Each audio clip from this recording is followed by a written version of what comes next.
I guess I'll introduce my friend Connie Adams. If you don't know her, she works for the DEC. She's a wildlife biologist that is a special bird person that does everything from ring-bill gull counts to, she'll tell you about it. She is one of the most amazing people I know in terms of a scientist that's doing research and evaluations of our bird populations, especially our waterfowl populations, and gulls. Maybe she'll talk about the common tern. So anyway, thank you again for coming here today. Again, this is a part of the Birchfield Collaborates series and Birds on the Niagara. And again, 10% discount if you want to become a member of Birchfield. You can sign up out there. Connie, thank you. Thank you, Jay. Hello, everybody. Thank you for coming. I'm excited today to tell you a story about the Niagara River, a waterway that is near and dear to my heart, and the birds that are associated with it, especially now in the winter. It is the wonderful winter waterfowl of the Niagara River, and let's begin. Again, I want to remind you that I actually work for New York State DEC. That's the Department of Environmental Conservation, and so many of, I may lean toward saying things about management or control or hunting. That's because that's what we do. DEC is a wildlife management state agency. They do many other things. One of the reasons we have clean air, water, and soil is because of the actions they take every day to protect our environment. But I work in the wildlife unit, and there's plenty to do there, even though my main office is in Buffalo. There is habitat and wildlife all around us. Today we're going to talk about the characteristics of the Niagara River, the waterfowl that winter in the Niagara River, the state and federal work that involves waterfowl, and the threats that waterfowl face each winter when they migrate here, as Jay mentioned earlier, from the high Arctic to spend the entire 4 months of winter sitting on the water. So first we need to look at the geography. What makes the Niagara River so awesome? Well, it is at the end of 4 Great Lakes. Lake Erie is the 4th of 5 Great Lakes. It's the shallowest and the most eutrophic of the Great Lakes, which means it's the most productive. It is shallow. There's a lot of agriculture all around it. That some of that runoff dumps into Lake Erie, and its average depth is 53 feet. So that then all gets channeled. The water of 4 Great Lakes gets channeled into the Niagara River, which is about 36 miles long, has an average width of 800 feet, and it is then full of productivity. So this production fuels the Niagara River, and when you have primary production, you have a lot of great things that happen as a result. This Niagara River is 36 miles long, about 18 miles in the upper Niagara River and about 18 miles in the lower Niagara River. It flows north. It's technically a strait because it joins 2 large bodies of water. Let's not get too technical there, though. It is very fast. Average speed is about 20 miles an hour. That is a fast flow, and it's about 12 to 40 feet deep, which is not very deep. Every waterfowl that migrates here, that's a diving bird, can get to the very bottom. That's an important thing to remember as I talk. And the deepest part of this river is in the lower river, where there's a plunge pool at the base of the falls that's 170 feet deep, which is exactly a mirror of the height of the falls itself. Let's talk about the river before we talk about the birds, because the river is everything. The upper river is unique because it has a lot of little islands. As Jay mentioned, there's even an archipelago of islands near the south end of the Grand Island. Grand Island is an 8-mile long island that basically splits the Niagara River into a east and a west branch as it goes around and then joins. What this does is create habitat. It creates near shore habitat in abundance, vegetation beds and little pockets of slow water so that birds can sort of seek refuge and come up against the island, depending on which way the winds are blowing in the winter. It's very important that the upper river is quite a different environment than the lower river. You get different birds that come there as a result. And by birds, I mean water birds. And for this talk, waterfowl. The water here it sort of slows down as it splits around the island, and there, as you can see in that lower picture, it actually is like there's a lot of sort of natural areas that, again, provide refuge for waterfowl. It's important to remember, as we go downriver, though, we hit rapids because we're coming to the Niagara Falls. And these rapids provide a unique habitat for birds that like fast water.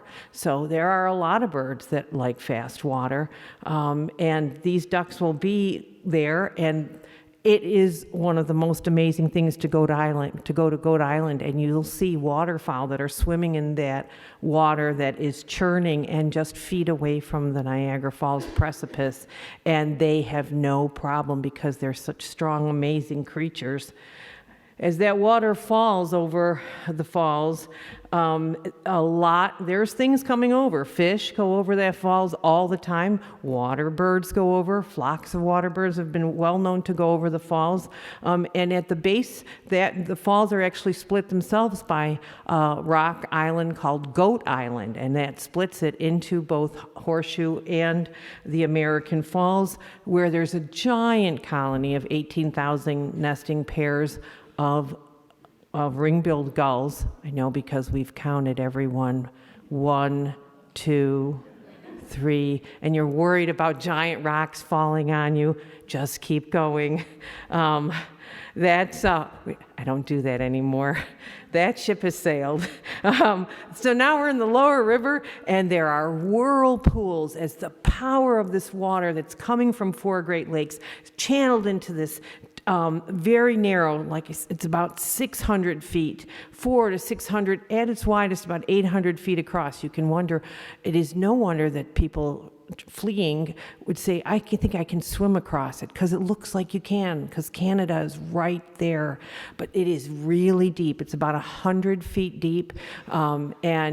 This, again, creates an entirely different kind of ecosystem. And also, this is where the Niagara Power Authority is they generate power. 13 turbines are coming out of a giant reservoir and generating hydroelectric power. This is chopping up fish. So there's fish chopped up. These chopped up fish fuel production and fuel bird life in the lower Niagara River. And then it slows down, hits Lewiston, hits the Niagara Bar in Youngstown, and you can see it becomes a beautiful bar full of, again, there's fish life there. It's deep water, and you get a different array of birds here. Who are the waterfowl that winter in the Niagara? Let's talk about them now that we know the river and we appreciate it for its awesomeness. They're all in the scientific family Anatidae. This takes care of their swans, their geese, and their puddle ducks and mergansers. They're their own group of birds. Mergansers are different than ducks. And you have bay ducks and also sea ducks. We'll go through all of these. And typically, we have about 100 to 350,000 birds that are spending the winter using the Niagara River as a resource. On February 2nd, I always travel the Niagara River from end to end, and I counted 213,000 waterfowl. I started at Fort Niagara, and I headed south and ended up in Buffalo, and with a total of over 200,000 waterfowl. That's amazing, considering it's not even a severe winter, and a lot of birds don't concentrate or come down when it's sort of mild, thanks to El Nino. So these ducks are all breeding up in the high Arctic, and they are traveling like 1,000 to 4,000 miles to come here and spend the winter. These are fish-eating ducks primarily. Some of them are vegetation-eating ducks. And they dive somewhere between 10 to 50 feet on average for their food. And a long-tailed duck can dive 200 feet without any trouble, stay underwater close to 2 minutes. That's amazing. I hope by the time I'm done, there's at least some light bulb that goes off in your head and say, oh my God, I didn't know that. Because when I birded on February 2nd, actually that's why I'm doing this talk, is because the girlfriend I was birding with and showing her all these ducks, she's like, Connie, you've got to talk about this. I don't think anybody knows these things. You know, that they're breeding up in Alaska, the high Arctic. They're on the edge of the Arctic Ocean. They're nesting on the ground, or they're somewhere in the muskeg of Saskatchewan and Manitoba, and they are nesting in trees. And these birds are all coming here. They're migrating these 2,000 to 4,000 miles to come to the Niagara River. Because of why? Because of tradition. Evolutionarily, this is where this population of birds has always come. The resources are here, and there's open water in general year-round. That's important. Here's the Buffalo Harbor. Here we are. There's that skyline we saw just a little while ago at night. Here it is during the day. This harbor is where the Lake Erie meets the Niagara River. One of the key things about this area in the winter is the ice boom. That was put up in 1961 so that the New York Power Authority could have ice-free water coming into its intake. And actually a lot of homeowners did not, along Grand Island, along the Tonawondas, they didn't like their shorelines being chopped up by ice that was moving down the river. They were well in favor of having this ice boom. Well, you can see this in the illustration here, is that this ice boom has created, if I can point that out, this wall of ice that's backed up that is Lake Erie, giant glacier of ice. And here we go. You've got open water. The birds love this. And what they do is something called conveyor belting. The Peace Bridge is sort of like a dividing area. They'll float downriver on this 20-mile-an-hour current. They get down to about Strawberry and Motor Islands, and they pick up and they fly back to the Buffalo Harbor, and they just do this over and over and over for 4 months straight, because remember, these are water birds. They don't leave the water all winter. It is amazing. These are birds that are like fish. They don't leave the water. They're not land birds. Their feet are set back. There's no place to go. All their food's in the water. So here's a wintering raft of waterfowl. I don't know if you can, no, it doesn't really show up. But when we were entertaining the idea of this 200-foot high Peace Bridge having a companion that was 650 feet high, oh, that makes a lot of sense. No, it doesn't. We took a flight so that we could say, listen, there's a giant amount of waterfowl. That year was the year there were 300,000 ducks that I counted from the Erie Basin Marina. And I felt like I was like somewhere in Africa. I was like, my God, there are concentrations of giant ungulates that people pay lots of money to go see that are not as amazing as this. So here's a wintering raft of waterfowl by Donnelly's Wall, which is just in the Buffalo Harbor. Again, this is habitat. Again, I think this is that whole 30 by 30 thing where people don't see, this is habitat. This is not just some place to keep your sailboats or, to fish. This is habitat. These birds have flown a long way to spend the entire winter sitting right there. And here's an illustration of the waterfowl density, and this is what happens when you spend all of your time counting birds. Everything you see, you're counting. I've counted all you guys at least 3 times already, just to be like, how many are there? How many are there? You got to find out. 462 ducks. We used this when we were talking to the Peace Bridge Authority and saying, yeah, there's a lot of birds here. Here, this is 462 right there. So here we go. Let's talk about what brings them to the Niagara. Here's the waterfowl food of the Niagara River, Vallisneria. This is amazing. This is wild celery. Some people call it eelgrass, but it's not. That's a saltwater plant. This is a freshwater aquatic plant that the entire plant is edible. The ducks are down there, they're digging up the roots with their bills. Those bills are just always working. They're eating the nutlets and they're eating the fronds themselves. Vallisneria is one of the things that we look at when any sort of construction as DEC is proposed for the Niagara River. We were building a 1-acre island for a threatened species, the common tern, and I was told, doesn't matter where you put it, you just can't put it on a Vallisneria bed. What? Like Vallisneria is everywhere in the Niagara River. We had to find like this one little area of 1 acre that was rock, and that's where it went. Not because it was the best idea, but it was because literally it was the only thing, because we were not allowed to bury Vallisneria. It's so important to everything, fish, birds. And then the other thing that's really important, the other waterfowl food, these birds are, again, these are birds that are eating some plants, but mostly animal matter. They're eating crustaceans like crayfish, they're eating mussels. A lot of zebra mussels, an invasive species, has become like reliable food for them. Clams, we've got emerald shiners and round gobies. And all the shiners, all the mud minnows, spot-tailed shiner, blunt-nosed minnow, things that most fishermen would just call bait fish. This is the bedrock of the Niagara River system. There it is. That's a school of emerald shiners that was taken as a picture by divers off of Unity Island. And here we go. You might be amazed. Let's see if I can get this. I'd be amazed. Oh, look it. It's a video. Those are all fish.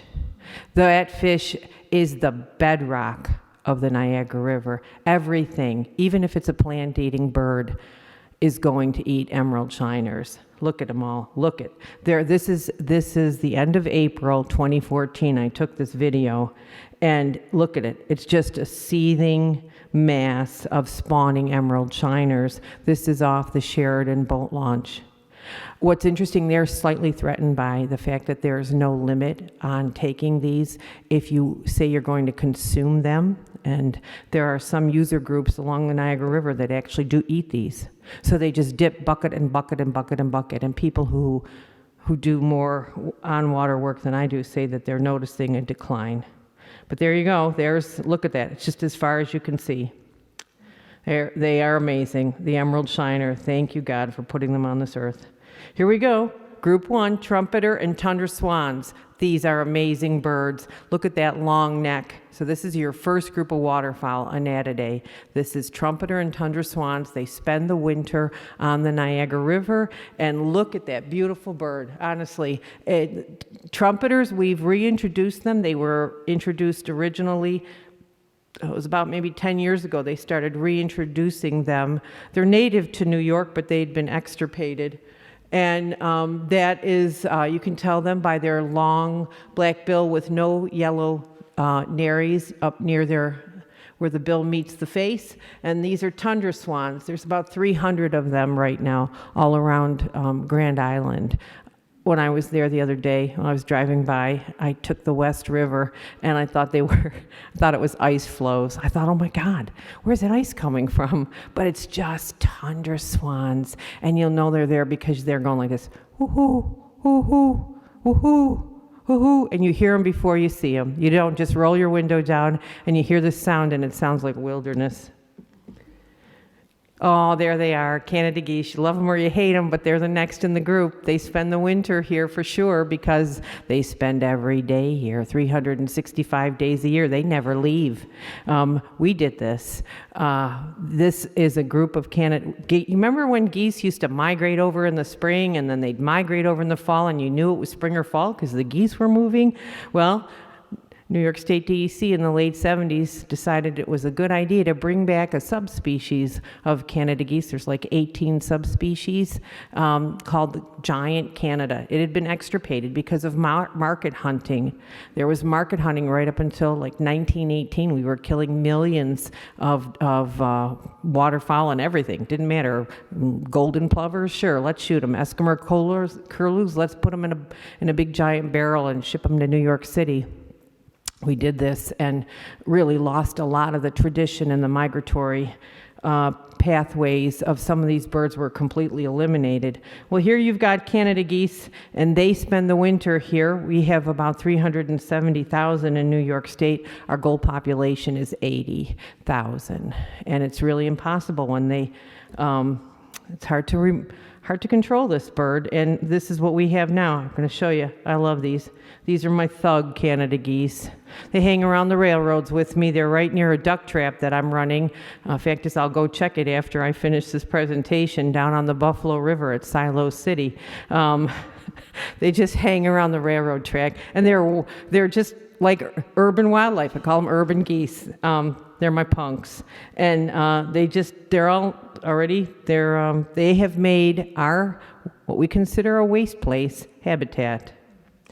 Next group of birds are pond and river ducks, starting out with the mallard. This is the most abundant duck in North America, about 2 million of them, and they're the most popular with any waterfowl hunter. They're known by that lovely green head, and they're just in spectacular winter plumage right now. They're a dabbling duck, so they're not diving, but this duck spends a lot of time up in the local ag fields. They'll fly out every day from the water and also dabbling. I've seen them pound down gizzard shad like there was no tomorrow. So these ducks, like I said, if you can eat fish, you will, because one of the things that happens is ducks are just spending a ton of time preening. They're always trying to keep those feathers waterproofed, and there's a lot of oil in fish, and that's what they need. They need to generate the oil to keep themselves waterproof. Close relative is the American black duck, just a beautiful bird. People say, oh my goodness, how can you tell? And a black duck, they look just like mallards. Well, they don't. Look, they're black. I mean, we're not talking black like, a Crayola crayon, but they're really dark. And that beautiful speculum, that iridescent patch on their wing, is really more purpley than blue, like the mallard. Anyway, spend some time looking at waterfowl, and they jump right out at you. They're such a handsome bird. Group 3 are the mergansers. Now, this is an amazing bird because it is actually common mergansers.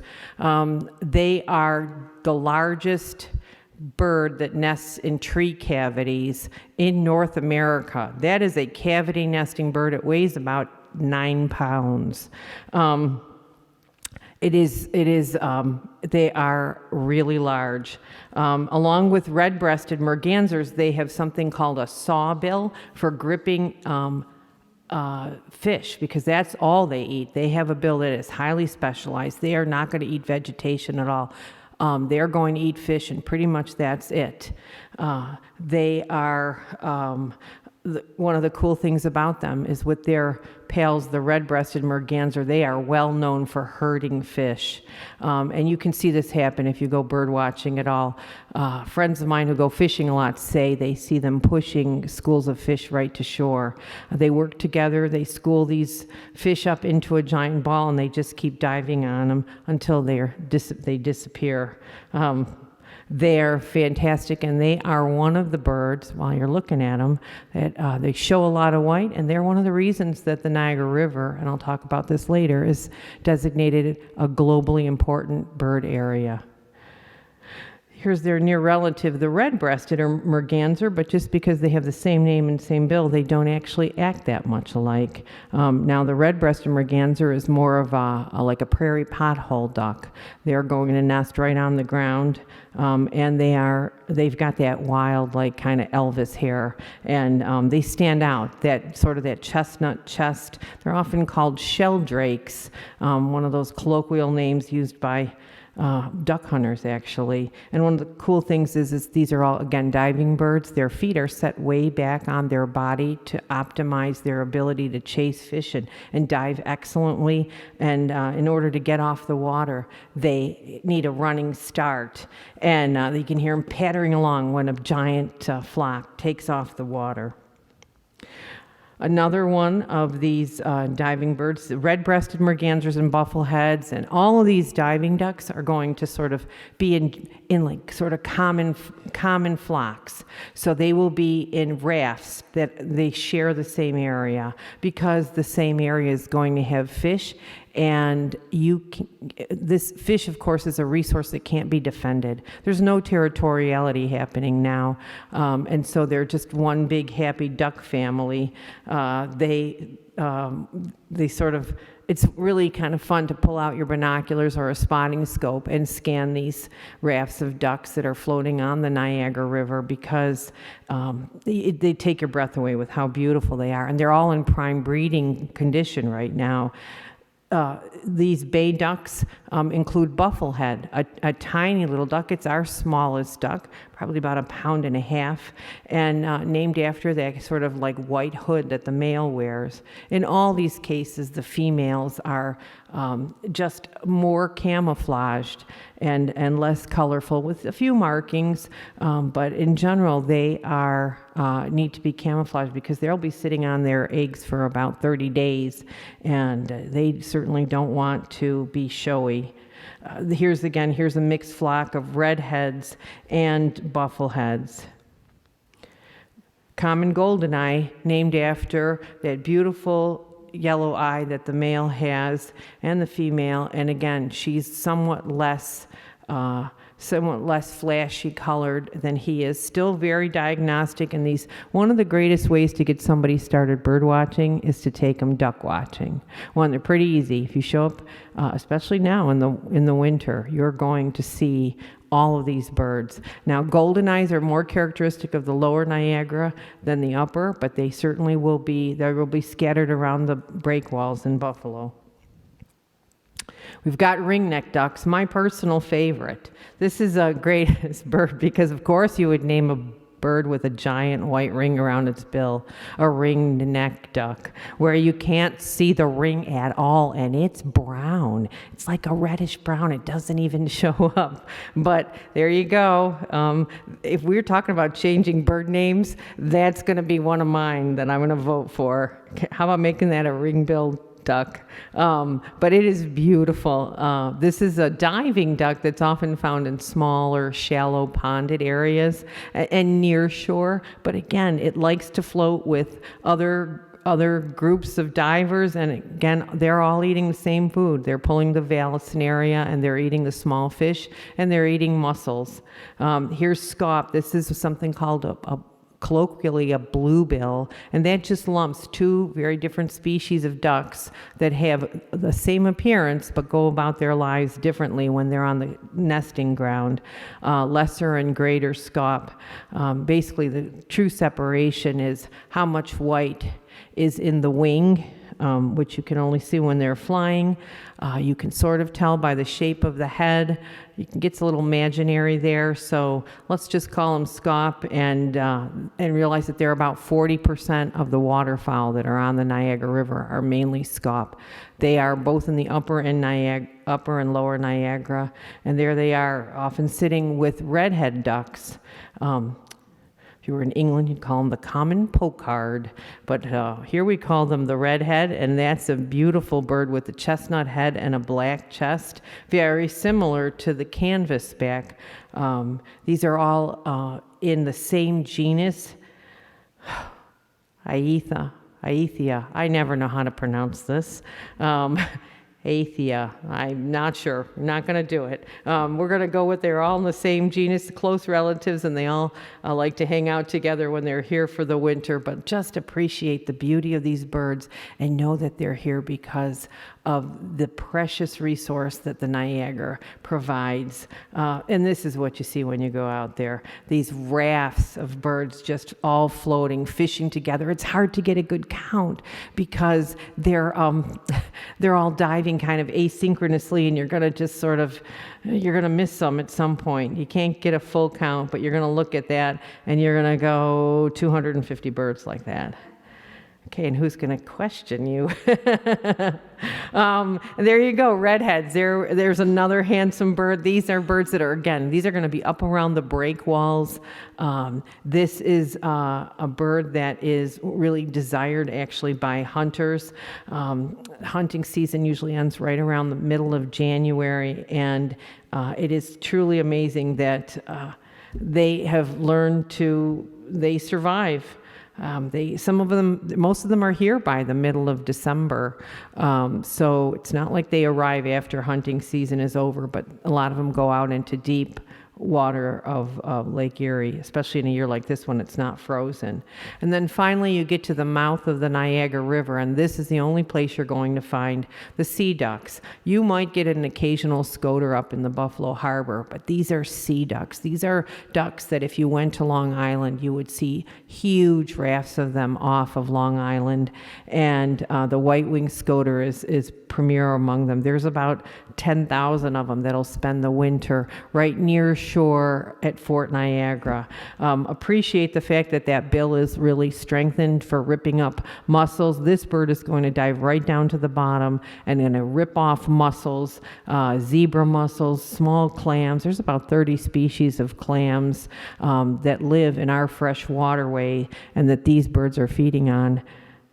And then you also there will have long-tailed ducks. Now there's a beautiful bird that literally is from the high Arctic, nests like in Prudhoe Bay, up on the oil fields, and then migrates all the way down here.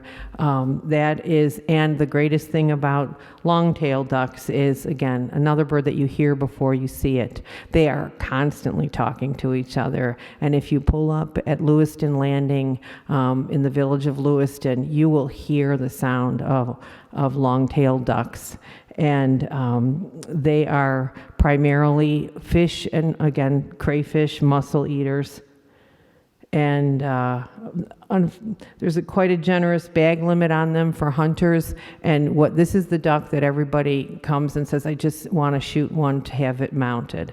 Every duck hunter I've ever talked to wants a mounted longtail because they're so beautiful. And interestingly enough, because they're high Arctic nesters, these and the white-winged scoters, they sort of come in like, they're not afraid of people. They're not afraid of boats. You can throw minnows. Some of these guys have minnows in their hand, and they'll just for the fun of it, feed their extra minnows to these long-tailed ducks. These are occasional ducks. These are the ones, the harlequin. We're never going to see one in a plumage like this. We'll get them in winter plumage here. But this illustrates the type of duck you'd see if you were in the high rapids at Goat Island just before the falls. And black scoters, they're also here and seen occasionally off of Fort Niagara in Lake Ontario. And it is our only all-black duck, and that is truly a black duck. Here's what you'd see if you go birding. This is going to tell you that there's a fine resource out there, and that these birds spend their entire winter here. This is the Buffalo Harbor, and with the Buffalo breakwall in the background, and it is a mixed flock of canvasback and redheads. Here's one that'll really knock your socks off. This is the flushed. Probably something flew through and flushed them, or a boat went through and flushed this giant flock of canvasback redhead and scaup right off of Grand Island. It really is worth just doing this, and this is only going to last through this month. By the beginning of March, this is going to numbers here will start to decline as they start to move north. Again, this is the density of the flock. You can see this was a picture taken through binoculars, a little attempted digiscoping, so it's not really fine, but there you go. So I want to go through some challenges faced by wintering waterfowl. Of course, there's predators. There's the waterfowl hunting season. Sometimes we get really severe cold events and they starve, and of course they're threatened by human development. Here's some predators that are out there, and these predators have to all be flighted as well. So you've got bald eagles that spend the winter. We've got about 12 of them that you can see along the banks of the Niagara River, both on the U.S. and Canadian shore. And when a snowy owl is out there for the entire winter sitting on the breakwalls, it's eating ducks. Go out there in the springtime to look at the common terns nesting on the breakwalls, and they'll just be duck heads all over the top of the breakwall, because that's what an owl does. It nips the head off and eats the rest of the bird. So there he is, and he's not out there this year, but it's not uncommon. Two other duck eaters out there are peregrine falcons that are here all winter long, and great black-backed gulls. They don't look like red-tailed hawks, but they act like them, and they will pound down a duck until they usually land on the back, and they'll just pound on its head, because you don't see any talons or a hooked beak, but it's just all just sort of blunt force trauma, and they're highly predatory. People don't realize how predatory a gull can be. Waterfowl hunting is something that's really popular around here. The entire Niagara River is used. All the little bays around Grand Island are used. And that is all managed. I won't go into the details. I'm a little worried about time, so if I seem like I've picked up the pace, I have. The waterfowl hunting is all directed towards New York State from the federal government. So they give us the federal framework of when you can start, which would be like the third week of October, and you have to end by the end of January, and at least in New York State. And so usually our waterfowl season goes from like the third week of October till middle of January, and it's very popular. There are charter hunting guides that operate very successfully in this area. So that's a challenge, that these birds have just migrated 4,000 miles, and they are used as it's a different way of appreciating the resource. One of the things that I want to mention is that Lake Erie ice cover can be very variable. This year, Lake Erie is not frozen at all, but in a couple years that I remember, we had a tragic event. We had a winter kill in 2013-14 and the winter of 2014 and 15, and these ducks that had come all this way to spend the winter died. I estimated about 500,000 had died. They were dying on both sides.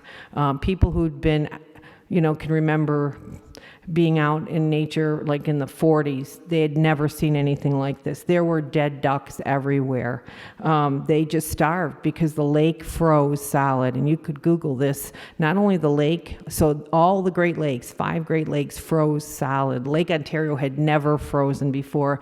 The Niagara River had frozen, and these birds could not get fish.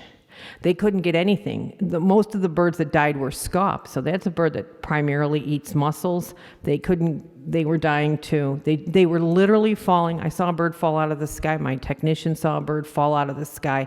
They were so weak, and they were drowning because, of course, they weren't eating, so they couldn't maintain their waterproofing, and they were drowning. I had fishermen call me and say, "Connie, I have a canvasback swimming next to my boat, and I only see his bill," because they were no longer waterproof, and they're not land birds.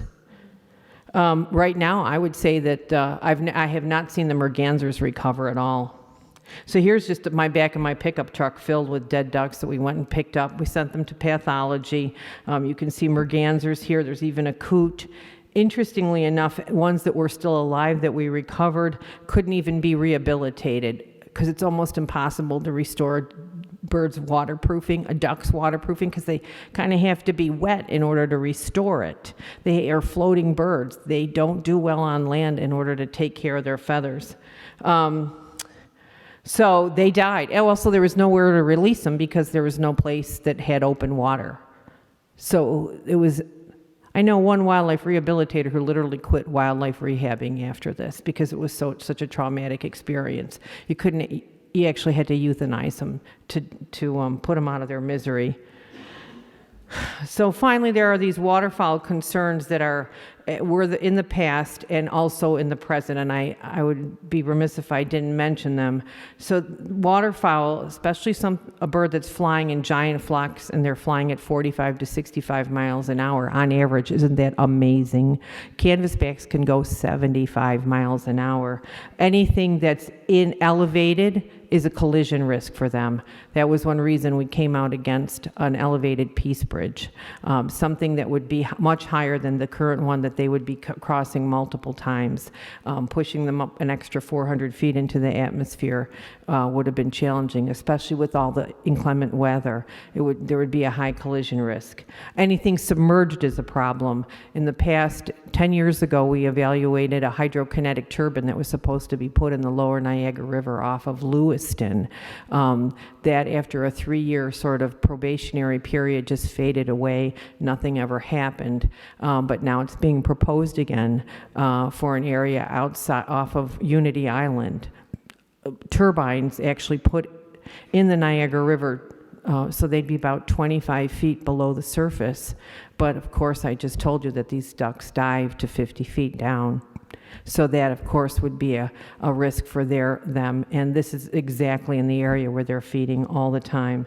And anything that would spill, any contaminant that would spill, an oil spill would be completely tragic because, again, they never get out of the water. So management and oversight of waterfowl is by New York State Department of Environmental Conservation, and we do a bunch of surveys and we do banding of Canada geese. Let me show you some photos on that. Here we are doing breeding waterfowl surveys. We do that so we have actual population estimates for the waterfowl that breed in this area, like wood ducks, mallards, black ducks, and Canada geese. We have transects that we do those on. We do resident Canada goose roundup and banding. Again, we get a lot of banding. We get a lot of data from when these waterfowl are shot. They leave the area, or in this case, it proves to us that they don't leave the area because they're all recovered right in New York State by waterfowl hunters. This is done during a time when Canada geese actually can't fly, and we drive them into pens. Winter duck trapping we're doing right now. You can see the black ducks in the trap, and there's a big trap to the right that's called a Montezuma confusion trap, and the ducks get in there and they get kind of confused. They just sort of walk around, and we just pull them out once a day. Once we set it, you can see a transmitter on this hen's back. We're marking 1,200 hen mallards and black ducks, 22 collaborating agencies. This is a huge project, and we're putting geolocators on these ducks to understand why the mallard population, even though it's the largest number of most abundant species of duck we have, it's declining. And actually, from what we can tell, there's predation on the nests. Here is an interesting slide that shows migration of mallards. These are all individual mallards. You can watch the slide because the ducks are migrating. They start August 15th, but they migrate. All those little markers are ducks that are like fleeing the north. And look where they were all nesting, right up there on Hudson Bay. And now they're coming down right to this area and along the Atlantic coast to spend the winter. They're here by December 15th. But it takes them 4 months for the very last one to leave. I just think it's amazing what they can do with, basically with technology nowadays. We put these transmitters on them, and it becomes a point of light. Let's see here. I'm gonna skip to the next one. This is a nesting mallard, and again, you can see we were able to find out where she nested because she's got a $2,000 radio transmitter tied to her back. I'm going to skip that and talk about something really important, laws that protect and help waterfowl. We wouldn't have these waterfowl because of market gunning. People were using them as food until the Lacey Act was passed in 1900 and the Migratory Bird Treaty Act, which prevented take of all migratory birds unless it's regulated by the federal government in 1918. We have this waterfowl resource because of a lot of different things that came into play. I think that's how we think with 30/30 and other initiatives. Like it seems impossible. They were killing millions of birds that were literally being left to rot on the tundra because it was easy to take them. And it doesn't happen anymore. Like, people can make a difference. Things change. There was a bird stamp act that was put in, and they said, okay, if you're going to hunt waterfowl, you have to buy a stamp. All that money was put into buying national wildlife refuges and hiring law enforcement personnel to take care of things that were happening there. We now get federal money and aid to restoration from the sale of firearms and ammunition. A portion of that comes to every state, and that goes to pay, it actually goes to pay my salary. It goes to pay for conservation and management in various ways. And I think a critical thing is the Clean Water Protection Act of 1972. That meant that pollution controls were implemented. And the waterway that we know as the Niagara River now, which is clean, wasn't so clean back before 1972. I remember that. There was soap in the water. People were using phosphates. Things were green, and now it's blue and productive. I just want to, this is too much to read right now, but this recognizes the Niagara River. Jay would not like it if I did not recognize the Niagara River as an important bird area, and I wouldn't like it either. So I'm going to take a second just to say that this is a global IBA. It has been recognized as a site that not only has a lot of birds, but it also has numbers of threatened birds. It is important because it's in a migratory flyway, and actually for 4 different species of birds, it's been recognized as holding more than 1%, up to 20% of the global population of Bonaparte gulls, common mergansers, canvasbacks, and herring gulls. So it is recognized by agencies, even though that does not confer any protective status. It is something that has been designated as of 1996, and it is an important designation. It shows that this area is very important to at least 25 species of water birds that spend their time here during the winter. I gotta say, the Bonaparte gulls are one of those birds, and Bonaparte gulls are amazing. Again, look at this flock of Bonaparte gulls that spends the winter right here in the Niagara River, often seen like off Tonawanda, off Sheridan Drive, in the upper Niagara. There's some in the lower, and they have an interesting buzzy call. They don't sound like a gull, and they don't act like a gull. They act like a tern the way they feed. And speaking of terns, oh, look at them. They're my favorite bird ever. They're a summer bird, so we are thinking about spring and summer, and the terns will be back here in April. They'll be nesting on the Buffalo Breakwalls and the island we built in the upper Niagara, and they are taking advantage of that emerald shiner resource, which is what they eat, and they feed their babies all summer long. They are a New York State threatened species.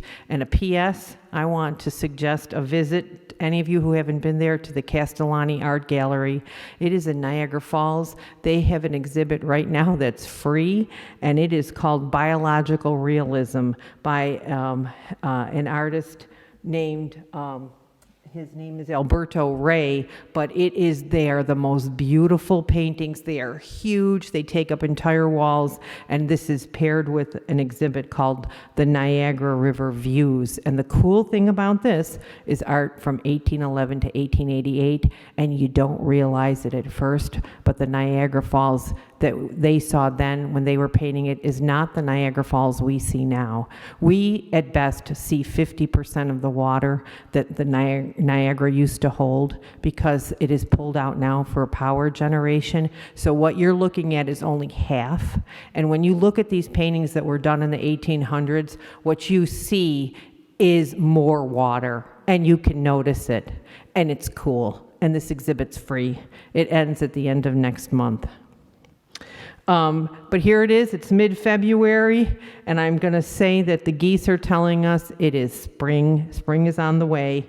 Last week when I was at Wilson Tuscarora State Park, V's of geese were just heading north. They were just as far as the eye could see, left to right, and they were true migrants. They were birds heading north to breed, and that was pretty cool. So I just want to say that it has been my pleasure to talk to you. Thank you for your attention. And I don't think I have no time for questions. I do.